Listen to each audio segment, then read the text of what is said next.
Perfecto, muchas gracias. De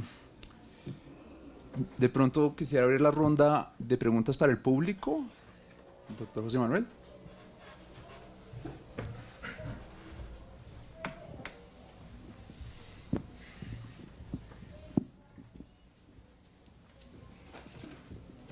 Bueno, muchas gracias. Muy ilustrativas y aprendí muchísimo de todo lo que han mencionado en sus exposiciones. Quiero referirme a dos puntos. No es una pregunta, sino más bien una tema que me surge de lo que han mencionado y tener una reacción si es posible. Diana, mencionaste lo siguiente, dijiste que dentro de esa expectativa debía hacerse no una ponderación, sino tenía que haber una proporcionalidad, ¿sí? Eso lo anoté y lo subrayé para hacer mi observación. Sobre ese punto, creo que uno de los desde mi punto de vista muy humilde, es que el principio de proporcionalidad, si bien es un principio atractivo, sexy, seductor, como lo quieran ver, lleva a una constitucionalización del derecho de las inversiones. El derecho constitucional, y es una eterna discusión que tenemos aquí con nuestros amigos constitucionalistas, que qué bueno que han hecho este evento, es un peligro, es una bomba de tiempo en el derecho económico internacional y particularmente en el derecho de las inversiones. ¿Por qué? En derechos humanos, toda la proporcionalidad que se quiera, en todo el espectro de los derechos humanos, en el derecho del medio ambiente, en lo que quieran. Pero en el derecho de las inversiones le da más poder al juez para que decida más políticamente, para que imparta justicia. Yo no quiero justicia en los tratados de inversión cuando me resuelven un caso. Quiero que me apliquen derecho. Punto. Y es un peligro. Eso es una visión que llevo promoviendo por varios días. Lo había pensado mucho porque sé que es muy fuerte y todo el mundo me va a cascar, pero la historia ha demostrado que a veces tengo la razón. Ahora, claro, porque lo que mencionabas, tus casos son una excepción. O sea, lo de Philip Morris era un crimen. O sea, ¿cómo no vamos a proteger a la gente que se está muriendo por fumar? ¿Y cuántos millones de dólares tenemos que invertir en la salud pública para mantenerle a usted su negocio? Y que usted no me permita a mí regular, pues, no way. O sea, eso era, qué caso tan difícil para esos árbitros. Ahora, de Andrés, súper claro, muy bien, me gustó muchísimo. Corte multilateral de inversiones. Y esta es más fea y fuerte que la que acabo de hacer con Diana. Nuestros países, o sea, vuelvo a algo que dije antes, hay una ideologización en los negociadores de los tratados de comercio. Hay un discurso que no admite crítica y que no quiere crítica.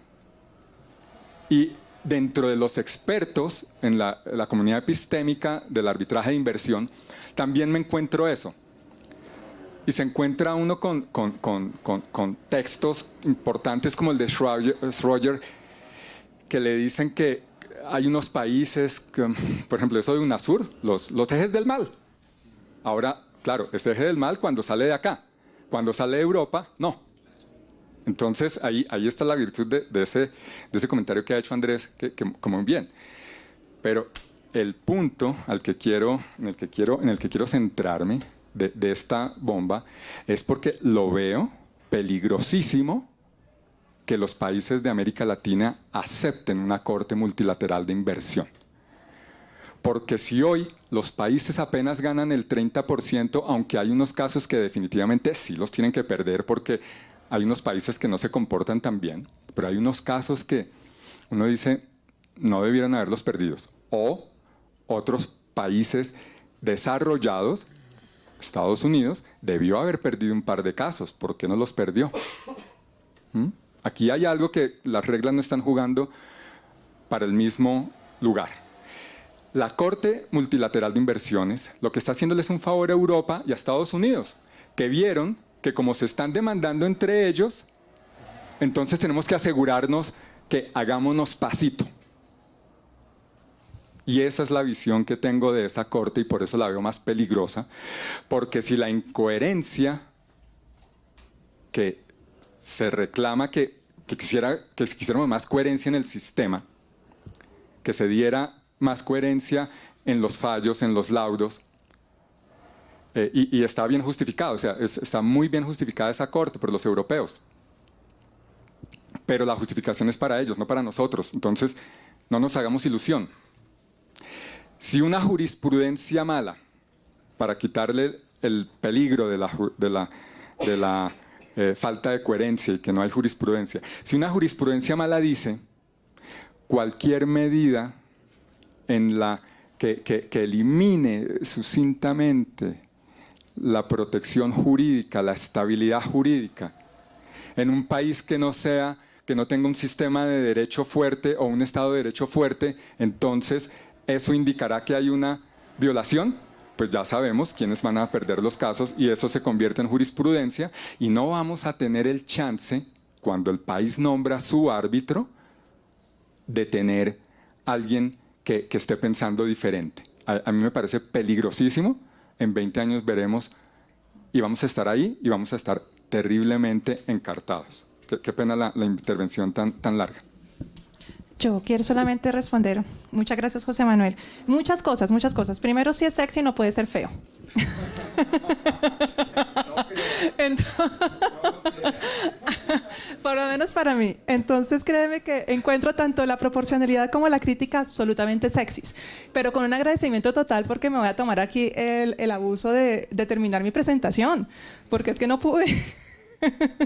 Y efectivamente, completamente de acuerdo con la excusa de los constitucionalistas. Y eso lo repetiré, sí, el derecho constitucional envenena mucho y tenemos un exceso de constitucional en todo y nuestros estados latinoamericanos son muy propensos a eso. Entonces, por eso, perdónenme, aquí estoy hablando más debates para el café seguramente, pero es cierto, y ahí yo estoy completamente de acuerdo con José Manuel, por lo menos en inversiones, no. Sin embargo, cuando yo hablé de la proporcionalidad, lo cité como un ejemplo más. De no ser un cambio arbitrario, no transparente, etc. O sea, no fue el eje de la presentación, fue simplemente un punto más que sí es importante y que fíjense que ni siquiera se presentó en un contencioso colombiano, donde no está esta Corte Constitucional nuestra, sino en un contencioso argentino. Estoy pensando en el caso El Iñanqui contra Argentina. Ahí se trabaja mucho ese principio de proporcionalidad y se trabaja básicamente también para esto, para decir equilibremos un poco. ¿Y cómo se juega la responsabilidad del Estado y cómo se juega la defensa del Estado cuando la estabilidad jurídica está siendo reclamada por el inversionista? La primera cosa es decir, eso no es un hecho ilícito. Aquí el Estado no cometió ningún hecho ilícito. No teníamos ninguna obligación de estabilidad jurídica. No teníamos ninguna obligación de congelar el derecho. Entonces, primer punto, no probarlo. Segundo, no hay hecho ilícito. Romper el lazo de causalidad. Es decir, eventualmente sí teníamos un compromiso, sí había estabilidad jurídica, pero rompamos este lazo de causalidad de alguna manera. Hecho de la víctima. Usted aceptó mucho de esto. Usted vino a invertir aquí. Parkerins contra Lituania es de los casos íconos, casi que el primero en el que el tribunal fue firme en decir, el inversionista también tiene muchas cargas acá. Hay una due diligence enorme. ¿Cómo se le ocurre venir a reclamar que Lituania le ha violado sus derechos y sus expectativas a la estabilidad jurídica cuando se da que ni siquiera había legislación y que en algún momento había que legislar? Entonces, Lituania vino a invertir, el inversionista extranjero vino a invertir a Lituania en un momento en que este país se estaba rehaciendo. Obviamente que era el caos total, y ustedes saben que económicamente para un inversionista no hay nada más sexy, para seguir en los términos del sex appeal, que el caos y que lo que se está haciendo, porque es ahí donde está la plata. Y es ahí donde está el negocio, y no se piensa en los términos jurídicos, se está pensando es en el negocio. Entonces, romper el lazo de causalidad. Romper el lazo de causalidad jurídicamente, legítima defensa, principio de proporcionalidad, fuerza mayor, todas estas cosas. O sencilla y llanamente decir no hay daño. Aquí puede haber un hecho ilícito, pero no hay daño.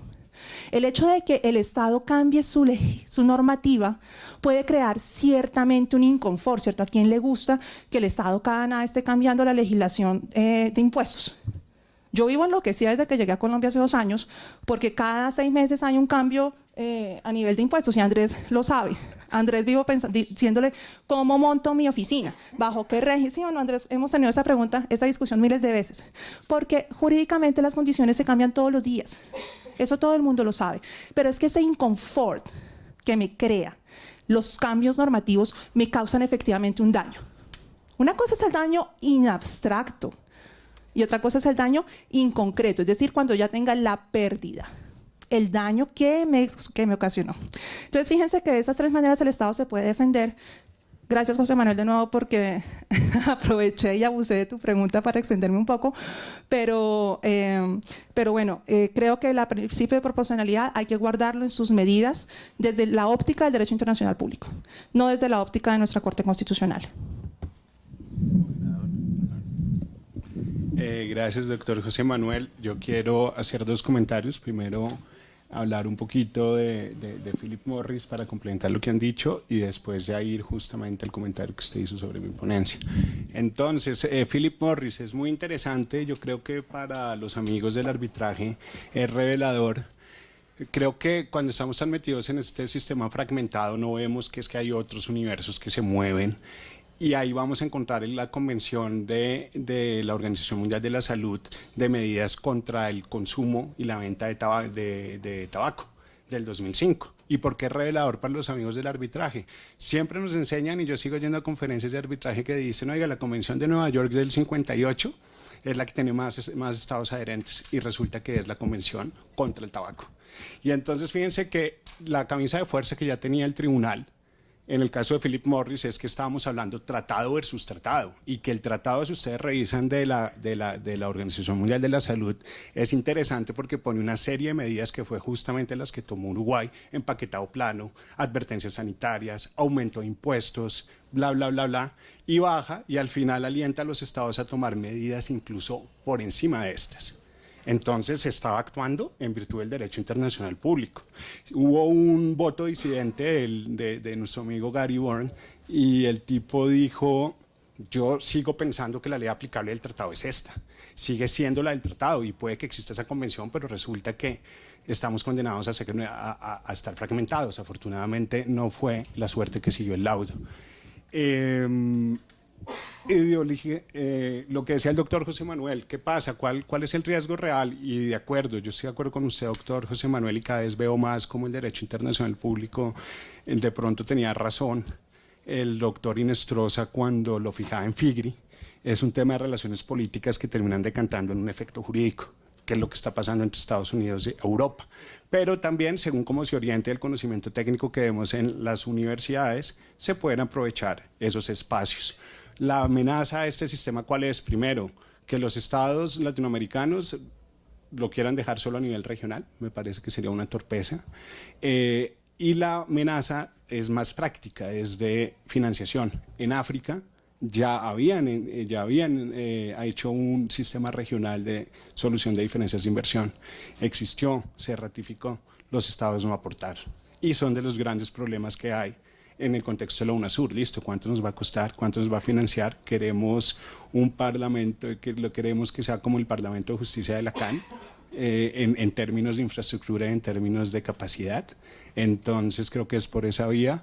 Sin embargo, creo que a Latinoamérica le corresponde revisar la oportunidad histórica que tiene de lograr el multilateralismo en las decisiones de inversión. Gracias. Federico. Muchas gracias, Nicolás, y muchas gracias, colegas, por el panel. Mi pregunta es para Laura y para Andrés. Quisiera preguntarles acerca de esta nueva ola en la que ustedes consideran que los tribunales de arbitraje de inversiones están considerando a los derechos humanos o estándares ambientales u otro tipo de estándares de salud pública y demás, con las siguientes preocupaciones.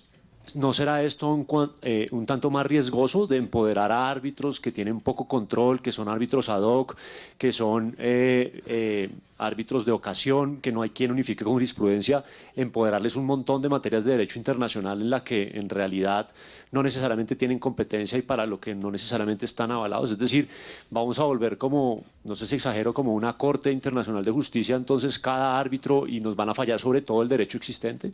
Entonces yo entiendo manifestaciones como Philip Morris, Urbacer, o asuntos como el nuevo modelo de arbitraje que está diseñando Colombia, pero ¿no es esto también un riesgo grande? ¿A qué sentido nosotros le vamos a confiar toda nuestra jurisdicción o nuestra competencia en un montón de temas que honestamente yo no quisiera que ellos fallaran? Entonces quisiera que por favor comentaran un poco sobre este asunto. Gracias.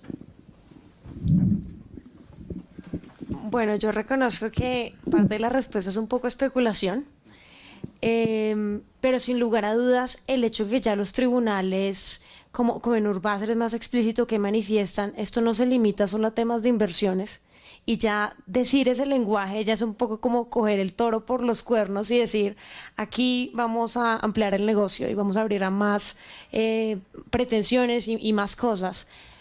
Ahora, si ya los tribunales están con esa disposición, si ya vieron y ven ejemplos en jurisprudencia pasada como ya lo han hecho, alguna interpretación amplia de estas cláusulas y demás, sin lugar a dudas vamos a ver intromisiones en otros sistemas, y estoy viendo, por ejemplo, muy posible disputas territoriales o cosas que se excedan en otras jurisdicciones, temas, para no ir tan lejos, yo creo que se pueden abrir. Ahora, hay otras cosas que ya se restringirían por la misma naturaleza, pero yo veo difícil, por ejemplo, un caso donde se toque temas de uso de la fuerza o cosas, de más envergadura a nivel internacional.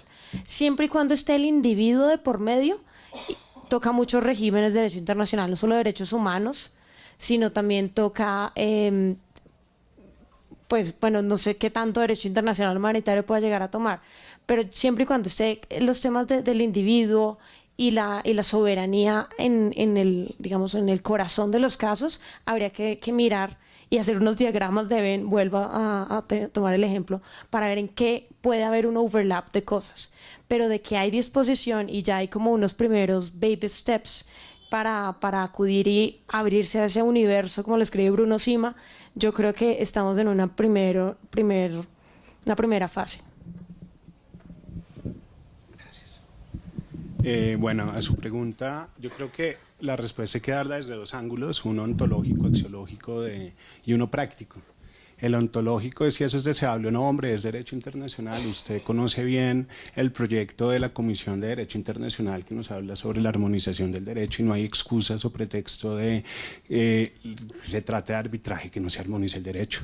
Y esto lo viene diciendo Naciones Unidas desde hace mucho tiempo, y porque es que al final el objeto aquí, contrario a lo que nos enseñaron, no es la protección de inversiones únicamente, sino la protección de inversiones dentro de un contexto de una política estatal que tiene que ver con el desarrollo. Entonces, desde ese punto de vista, yo creo que no es problemático. El Z ya, digamos que enfrentaba desde el punto de vista práctico este posible problema, y por eso crea miembros permanentes a los cuales se les paga mensualmente un salario para asegurar su disponibilidad. Pero además se le pagan honorarios específicos por el tribunal que tome. Las críticas que sí he podido ver de algunos practicantes es, hombre, esto no nos asegura que tengamos a los mejores árbitros, porque pues para los árbitros no van a dejar su actividad. Muchos de ellos tienen las dos camisetas de ser abogados y árbitros, pues no van a renunciar a la práctica por ser miembros permanentes. Eso realmente creo que nos han enseñado, y desde chiquitos que empezamos en este tema, que esto es rocket science, de esto del arbitraje de inversiones, y no hay tal cosa. Realmente es que creo que ha fallado el sistema educativo en querernos enseñar el derecho a través de los casos y sobre todo cuando son casos que no tienen precedentes y no vamos a revisar los textos. Y si ustedes cogen los textos de inversión, realmente la dificultad que tienen es el trasplante legal de pasar del inglés a un mal español o a otros idiomas y ahí se van perdiendo y se van metiendo muchas cosas. Ustedes van a ver en tratados colombianos que se hacen remisión a capítulos que no tienen el mismo tratado. Y básicamente porque es un trasplante legal. Pero si cogemos el toro por los cachos, yo creo que cualquier persona seria y con formación en derecho internacional puede perfectamente asumir ese rol. Tengo una preguntita. Sí, señor. Si hay algo difícil en la ciencia económica es todo ese debate sobre bienes públicos internacionales y la justicia.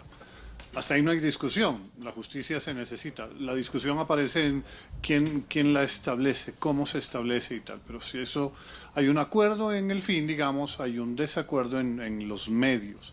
Y aquí tengo el capítulo 8 del tratado del que tú nos estás hablando, que yo no lo conocía. Y habla de cómo debería haber un tribunal para las inversiones extranjeras. Y entonces, claro, yo no voy a entrar a juzgar como tú tampoco lo has hecho, porque no ha entrado en vigor y no hay prueba empírica que diga las tendencias que se pueden ver son tales y tales que uno sí puede ver en el CIADI. Tendencias que a uno le permiten hacer una crítica. Aquí no voy a hacer esa crítica. Pero sí te voy a hacer la pregunta, ¿qué te hace pensar que este tribunal así constituido sí va a generar bienes públicos internacionales y no va a seguir favoreciendo a los grandes inversores, o en ese caso europeos y canadienses, ¿no? Sí, señor. Me hace pensar la ley aplicable. Realmente, digamos que el problema, como en cualquier rama del derecho, tiene que ver con cuál derecho aplico, cómo es, quién decide, y digamos que hasta ahora hemos atacado el ángulo de quién decide. Un gran problema que ha tenido todo el sistema de inversiones es la ley aplicable, que normalmente los tratados dicen el tratado mismo, el derecho internacional consuetudinario, y por allá habla del derecho nacional del Estado receptor de la inversión. Y las interpretaciones llevaron a decir que solamente podía aplicarse el derecho nacional en caso de lagunas, por ejemplo, otras interpretaciones que se mira como un mero hecho, en fin. Resulta que aquí hay dos lugares, incluso siendo más privilegiado el del modelo, el Tratado Bilateral de Inversiones colombianos. Pero en el CETA se habla de la ley aplicable, lo hace extensivo al derecho nacional del Estado receptor y además al Tribunal de Apelaciones le permite revocar decisiones de primera instancia cuando quiera que haya una manifiesta mala interpretación de los hechos, incluido el derecho nacional. Y adicionalmente dice que se tomarán como obligatorios los precedentes judiciales que existan dentro del derecho aplicable, que es el del Estado receptor de la inversión. Ahora, el TBI modelo colombiano es muy interesante en este punto porque repite la regla si hay decisiones judiciales previas o administrativas que hayan condenado la responsabilidad del inversionista por violación a derechos humanos o por daño al medio ambiente, entonces no podría acceder al sistema. Y por otro lado, en cuanto a la toma de decisiones, estos dos tratados, CETA y el BID modelo colombiano, se parecen en que están creando un comité conjunto y ese comité conjunto tiene capacidad de interpretar el tratado y de tomar decisiones sobre, obviamente se constituye de los dos estados y eso va a ser vinculante para el tribunal. Eso ocurría antes en Colombia, antes de este BID modelo, únicamente cuando se trataba de capítulos de protección de inversiones en TLCs. Por eso, por ejemplo, Chile es otra de las razones por la cual mudó de los BID a los TLC. Pero ahora el BID, siendo un tratado bilateral de inversiones, tendrá ese comité y digamos que puede ser un control que tengan los estados con la pregunta de allá, de hombre, de pronto usted me está desfigurando ese derecho internacional, pero yo puedo entrar vía interpretación del comité conjunto a ser vinculante la posición que entienden los estados sobre la aplicación del derecho internacional a través del tratado. Yo me anticipo a un conflicto que habrá, que será fijo, ¿no? La protección que hacen a los orígenes, la Unión Europea es súper experta y en eso se basa su derecho, y en Canadá no existe esa regla, ¿no? Entonces, ¿cómo un tribunal canadiense europeo va a resolver un conflicto sobre dos reglas jurídicas tan distintas? La composición del tribunal de primera instancia, porque todavía el Tribunal de Apelaciones no se ha reglamentado. Cuando entre en vigencia lo hará el comité, pero la primera instancia está conformado por 15 miembros permanentes, de los cuales 5 son de nacionalidad europea, 5 canadienses y 5 de otras nacionalidades, que al final creo que justamente busca esa compensación, ni siquiera cultural, de cultura jurídica. Exacto. Bueno, perdón, una última pregunta que sé que es viernes y el cuerpo lo sabe, como lo dijo hace un rato la doctora Diana, y precisamente es para ella la pregunta. ¿Perdón? No, yo digo, mi cuerpo lo siente. Ah, sí. Es una pregunta muy puntual. Estoy completamente de acuerdo con que la planeación por parte del Estado para garantizar la seguridad jurídica de los inversionistas es absolutamente central y es en general a lo que tendería muchas de las protecciones en materia de inversiones. Pero mi pregunta es una pregunta más como de opinión, porque por lo menos en mi opinión, como yo lo veo, es algo bastante complejo, sobre todo para la política misma de Estado. Es qué pasa cuando el Estado, por ejemplo, desarrolla, o cómo debería comportarse el Estado cuando desarrolla una estrategia y una política determinada, pero la opinión pública opina diferente. Y estoy hablando precisamente de situaciones como UPECOL recientemente. Estoy hablando de situaciones que, como las que han sucedido con las votaciones en comunidades respecto de minería durante tal vez el último año o 2 años en Colombia. Que no es el primer caso, pero que claramente coloca, pues mi pregunta sería, ¿cómo hace el Estado para prever este tipo de situaciones y sobre todo para mantenerse en un estándar de cumplimiento cuando se enfrenta a una decisión política, económica tan compleja? Bueno, muchas gracias por la pregunta, porque además me alivia el corazón. Tengo el complejo de la fea del feo, más bien que sí, que agarre la primera oportunidad como me la dio José Manuel para hablar de todo, porque no sé si habrá una segunda. Entonces, gracias por la segunda. Y bueno, lo primero que quiero aclarar es que yo no hago políticas públicas. Entonces yo estoy en el litigio, yo estoy ya cuando la política pública no ha funcionado y ha ocasionado posibles violaciones al derecho internacional.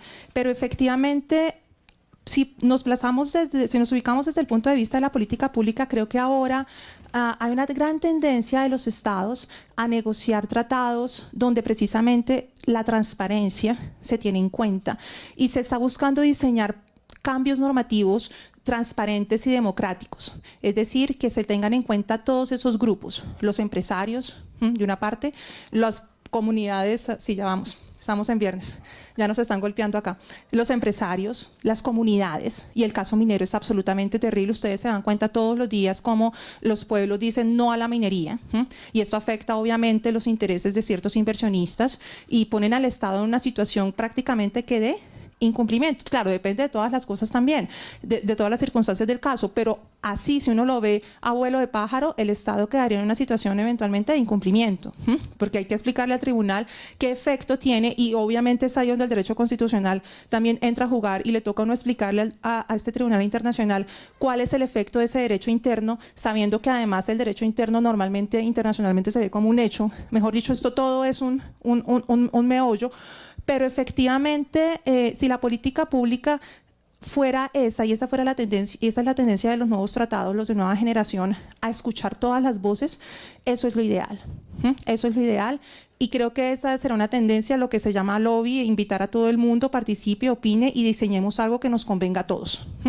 Pero si ya el problema se dio y ya estamos en el litigio, como lo estamos actualmente, pues entonces ahí es cuando van a venir las defensas del Estado y donde le va a tocar decir al Estado, yo soy el vigilante del orden público, yo tengo que defender los intereses generales, algo de principio de proporcionalidad, transparencia. Fíjense que yo estoy involucrando a todos los actores económicos, a todos los actores sociales, para que opinen entre todos. Y tengo que balancear esto, y tengo que hacer lo mejor que pueda. Seguramente los tribunales no han sido muy sensibles a estas defensas, por lo menos no para romper un nexo de causalidad como tal, pero sí para disminuir las indemnizaciones, cuando los estados se logra probar efectivamente que han sido responsables.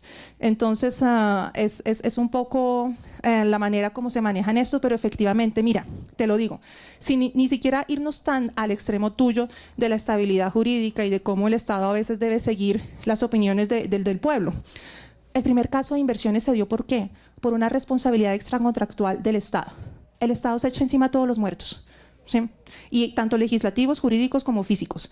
Y este fue un caso, efectivamente, donde el Estado violó la seguridad jurídica del inversionista extranjero, perdón, la seguridad física del inversionista extranjero en un fuego cruzado entre el Estado y una guerrilla de ese Estado, es el caso Sri Lanka contra APPL.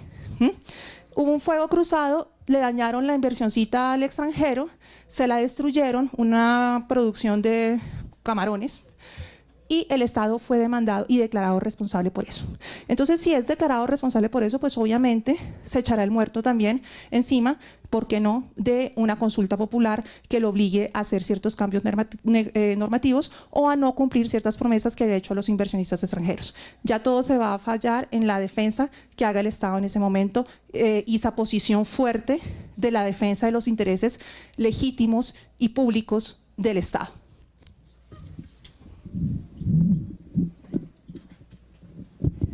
Muchísimas gracias a todos. Yo creo que quedamos con una discusión muy interesante y un punto de que la defensa del Estado no está perdida. Yo creo que con mejores defensas, con mejores argumentos como el de estabilidad jurídica, con ataques con las contrademandas o con mejor negociación, el Estado tiene posibilidades en estos arbitrajes de inversión.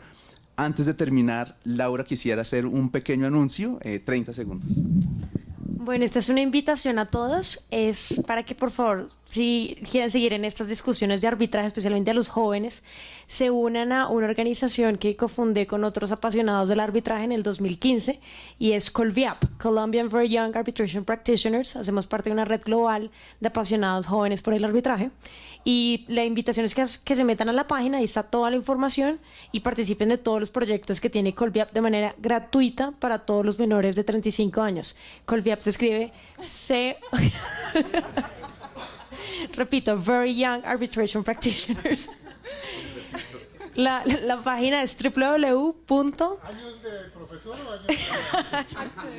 No, todos están invitados y la idea es crear la interacción y que esto sea una plataforma para que todos podamos seguir contribuyendo al arbitraje. COLVIAP se escribe colvyap.com y también únanse a nuestras redes sociales. Muchas gracias. Y puedo yo también además meter la cucharada para darle la esperanza a los que estén entre 35 y 40. Esto está dentro del contexto de la ICCIAF, el Foro de los Jóvenes Árbitros de la CCI. Tenemos un evento divino el próximo viernes también. ¿Por qué hacemos cosas los viernes? Qué pereza. Bueno, el próximo viernes, pero muy madrugados, de 7 a 9 en la sede de Chapinero de la Cámara de Comercio de Bogotá, vamos a estar hablando del rol de los mecanismos alternativos de solución de controversias en la era del posconflicto. Va a ser apasionante, no solo se va a hablar de arbitraje, se va a hablar de conciliación, de mediación, de justicia restaurativa, etcétera, y ver cómo se come todo esto en esta nueva era que nos espera a nosotros. Gracias a todos los integrantes de nuestro panel por sus anuncios, sus invitaciones.